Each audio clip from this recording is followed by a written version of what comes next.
So over the last few months, we've seen a massive push across America to legalize the good herb. But there are three key states where we can see some real change very soon. Over in Virginia, it feels like it's only a matter of time before they go fully legal. Meanwhile, in Hawaii, one of the first states to legalize for medical purposes, they're throwing away millions by keeping adult use illegal. And perhaps the most shocking of them all, over in Louisiana, a bill was finally filed to legalize recreational herb through licensed dispensaries. State lawmaker from New Orleans wants to make recreational marijuana legal and address some dangers at the same time. Jennifer Crockett reports one group in support of the bill says right now, Louisiana has all the downsides of marijuana use, but none of the potential benefits. Louisiana Representative Candace Newell, a Democrat from New Orleans, aims to create a pilot program allowing retail sales of marijuana only through dispensaries licensed to sell medicinal marijuana in the state. People are going to use the product anyway. They're buying it anyway. As a lawmaker, I want to know that what's being sold in Louisiana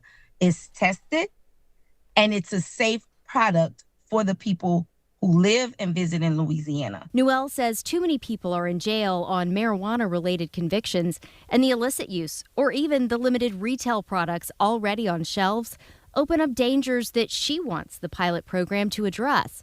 People I talked to in New Orleans agreed. Clean and there's no fentanyl in it. Or were indifferent to the idea. I think people just be against it just because it's illegal right now. But I think once it becomes legal, nobody will really care about it no more. According to the Marijuana Policy Project, a pro-legalization nonprofit lobbying on behalf of this bill, about 440,000 adults in the state are already using the drug. And while the pilot does not have an additional tax attached to it yet, Newell says that is the plan.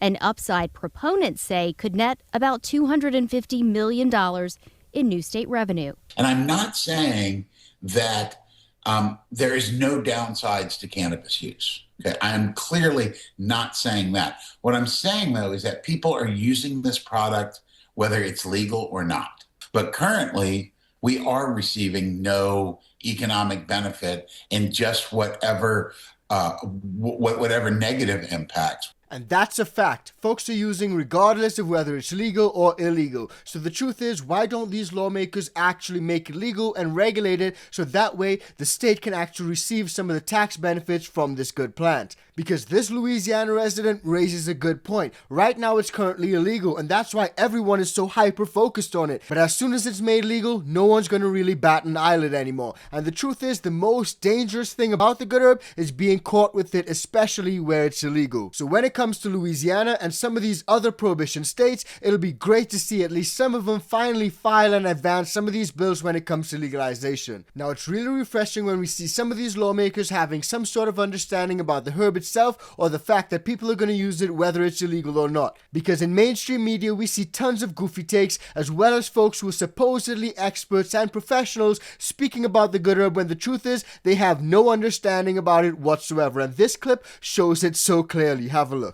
Wondering what is an ounce of weed? This is about what an ounce of weed might look like. In case you're wondering what is an ounce of weed? This is about what an ounce of weed might look like. In case you're wondering what is an ounce of weed? This is about what an ounce of weed might look like. So if that was not misinformation, then I don't know what is, because that definitely was not an ounce. But something that we see a lot of folks talk about on mainstream media is the smell of the good herb being consumed, and it causes a lot of issues for folks who simply don't like that smell. And what we've seen recently is over in Milwaukee, there was actually a judge who said he's smelling something outside his courtroom, and it really ticked him off. Have a look. I'm not thrilled that my courtroom smells like marijuana. And the hallway outside my courtroom smells like marijuana. Awful ton of marijuana. There's nothing I can do about that, but it's inappropriate. It's still illegal. And anybody that thinks it's a good idea to get high before you come to court really needs a reality orientation. Fair. That's a side note. It has nothing to do with the sentencing, but that's what it's coming to in this community. That this courthouse smells like weed every day. And the courtroom is bad. The hallway's worse. And if that's not a sign that more and more folks are blazing up, then I don't know what is. But if we're being honest, the truth about this whole thing is that folks do need to have some sort of regard and courtesy for others, because a lot of folks may not necessarily like that smell, and in a situation where the smell is getting into a courtroom, you can see why that could become a problem for the judge. Now, the smell and the odor are points that prohibition is constantly raised when they're looking to roll back legalization, and a state which is looking to roll back some of those medical and recreational laws is over in Oklahoma, because according to this article, the Oklahoma governor claims that lawmakers actually support his push to roll back the state's voter-approved medical herb laws. Now, this is something which we brought to you guys in past videos. The Oklahoma governor, Kevin Stitt, he was actually asked about this push to roll back some of Oklahoma's medical cannabis programs, and he described it as absolutely necessary. But here's what he had to say. I'm gonna let him explain for himself. Have a listen. Your recent state address, you called on citizens in Oklahoma to shut down the medical marijuana industry. What's your case for wanting to do this? Yeah, well, first off, it passed. Oklahomans were kind of sold a bill of goods back in 2018 before I was governor, because they thought they were passing medical marijuana. So they thought they were passing something that was going to help someone with chronic pain, and that was the only thing that could help them. But what actually happened is we have more dispensaries now than we have pharmacies. The industry's out of control. We grow, 32 times more marijuana than actually is consumed legally. So we know it's brought in cartel activity, Chinese influence buying land. It is not what Oklahomans thought that they were signing up for. And so I'm just asking the legislature, let's send that back to a vote of the people. We know it's harmful for young people. The stats are just very frightening. 73% of youth have increased use of marijuana now because they think it's a medicine, or it's okay, or it's not as harmful. And I just think that's a bad representation of our state. So I'm asking the legislature to let Oklahomans vote on that again. Now, some of the points that he raised are valid, and while I don't agree with rolling back voter-approved legalization laws, I do think that they need to rein in some of the illicit activities that are happening over in Oklahoma, because we've reported on this channel in the past that the illegal Chinese grow operations, those are becoming a real issue, not only in Oklahoma, but also in states like Maine and Arizona, so that's something that they definitely need to rein in. But the cop-out argument that it's getting into the hands of kids, children are using it more, there's a 75% increase, kids are using it because they think it's safe. The truth is, a lot of folks are drinking less. Younger generations, they're literally consuming less alcohol. But on the flip side, the consumption of herb is increasing. And spreading misinformation saying that there are no medical benefits, I personally think that that's straight up inaccurate. Now, is Oklahoma likely to actually roll back some of these legalization laws? Because we've seen similar efforts over in Mass, Maine, as well as Arizona. And according to this article, Republican Senate President Paxton initially expressed openness to the idea, but ultimately determined that it'll be really hard to undo legalization, as well as it being really unfair to licensed medical cannabis operators who invested their life savings into this program and are trying to do this for the Oklahomans that need this product the most. Not for recreational, but actual medical purposes. So we'll have to keep our ears to the ground to see exactly what happens in Oklahoma, but it'll definitely be an uphill battle to roll back some of these laws. Now, that said, we do want to switch gears and take it over to Hawaii, because Hawaii, they can have some big changes in 2026. But before we get into that, just a quick reminder, if you're getting value from this video, please do like, share, and subscribe to the channel. And if you want to support us further, join the ICANN VIP Bean Club or cop some merch from our merch store. We got that new American Grown and the Good Herb hoodie. Use that code ICANNTHG and grab them now. And if you happen to be a home gardener, try the ICANN Organics. Use the code LEGAL. It works on the bundle and the seeds. All new tonight, despite having 25 sanctioned medical marijuana dispensaries in Hawaii, black market Pakalolo is still generating tens of millions of dollars in sales per month. That's according to a new study that could be used by lawmakers wanting to legalize recreational marijuana to rake in more tax revenue. Our Ben Gutierrez is here now with the numbers. The study commissioned by the health department says most medical marijuana patients are spending their money at legal dispensaries, but a lot more money is being exchanged through illegal sales. According to the analysis done for the health department, Hawaii's 30,000 registered patients spent more than $5 million a month at legal dispensaries. That made up almost 90% of the total spending for the drug. Maybe you do buy from another source, maybe you do home grow, maybe you use hemp-derived cannabinoid products, but 87% of that patient's spending is likely to be in the regulated dispensaries. The department says that shows the dispensary program is strong and is being used by patients. But far more was spent overall for marijuana, both legal and illegal. The study says users spent a total of $16.5 million to $32 million a month, 3 to 6 times the amount spent at dispensaries. They even admit this is from illicit marijuana too. That's where they got their estimations from. So in a state like Hawaii, one of the first states in America to legalize for medical purposes, why are they dragging their feet so much when it comes to recreational adult use? Because the truth is they're losing out so much money when it comes to profits. A lot of those folks are just getting their product from the black market, because if you only have medical, there are tons of folks who may not necessarily want to sign up for that medical card, because as we all know, there are hidden risks to getting that medical card. But that does not mean that folks in Hawaii do not want recreational adult use, because according to polls, it's overwhelming. A lot of folks do, but unfortunately, Hawaii legalization bills, according to this article last month, they may be dead for the 2026 session. But despite that, we have been seeing movement on other similar and related bills. Example, this one, as another Hawaii committee has approved a bill to let patients access medical herb without waiting for registration processing. So while they are taking steps to tweak their medical program, they're really dragging their feet on recreational. But according to recent reporting, a potential marijuana vote could shift Hawaii's cannabis laws. Have a look. Well, the state legislature will open up next week, and one of the topics that is sure to get a lot of attention is the potential legalization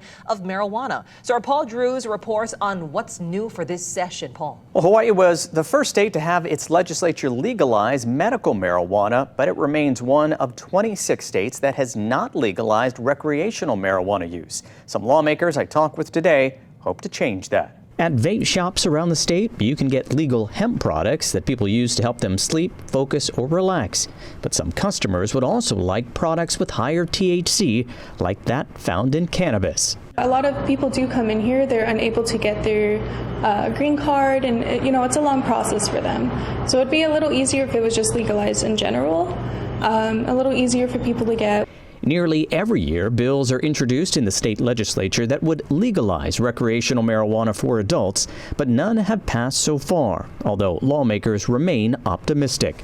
I think over the past few years, it does feel like a path to legalization is building momentum. Especially because President Trump has said he wanted to reduce the drug scheduling of cannabis from Schedule 1, considered a drug with abuse potential and no accepted medical use, to a Schedule 3 drug, which is classified as having moderate to low potential for dependence. I think it's one of those issues that's been ripe to be addressed for many, many years. And with the federal government taking this action this year, I think it does change the nature of the conversation.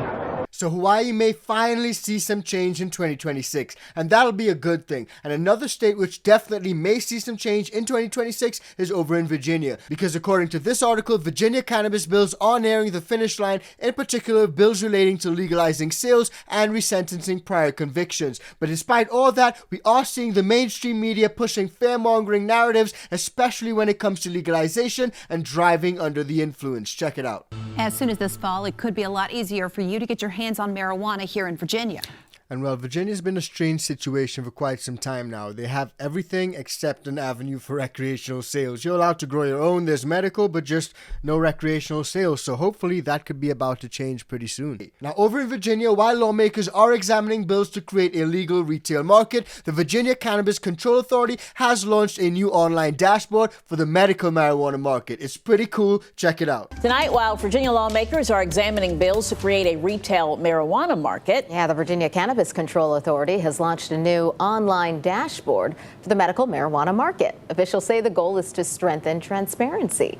Layla Cox is in the studio with a closer look. Layla. Well, guys, Jamie Patton is Chief Administrative Officer and acting head of the Virginia Cannabis Control Authority that oversees the medical cannabis market. Patton says as the CCA was implementing the seed-to-sale system mandated across all medical marijuana dispensaries in the state, the team thought about how to make that data accessible to the public. The Commonwealth's marijuana market is growing. Officials at the Virginia Cannabis Control Authority want people to stay informed. I think it's important to just be educated. A lot of people don't really understand the medical program.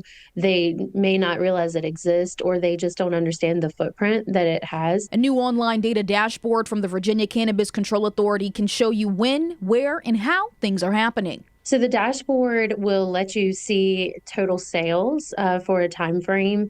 It will let you see the price, the average price per gram, the type of products that are being sold and which seem to be more popular than others, as well as the number of plants that have been processed in the medical market. Jamie Patton with the Virginia Cannabis Control Authority tells 13 News Now the purpose of launching the medical cannabis online dashboard is to serve as an interactive tool for the medical industry, current and future consumers, and lawmakers. All the things you may want to know if you are currently in the program, or if you're interested in being part of the program, or if you're a policymaker that has the ability to make policies. Virginia's General Assembly advanced legislation to create a legal adult use cannabis market with retail sales as early as November 2026. If approved, the Virginia Cannabis Control Authority will oversee both the medical and retail industries, and the online data dashboard will provide data for both markets. The dashboard would also produce the results of that market, and you'd be able to see an analysis of sales across Virginia. So that dashboard, not only is it pretty cool, but I do think that it's a great idea for full transparency, especially considering the fact that recreational sales are expected to roll out pretty soon. But let me know what you guys think about all that,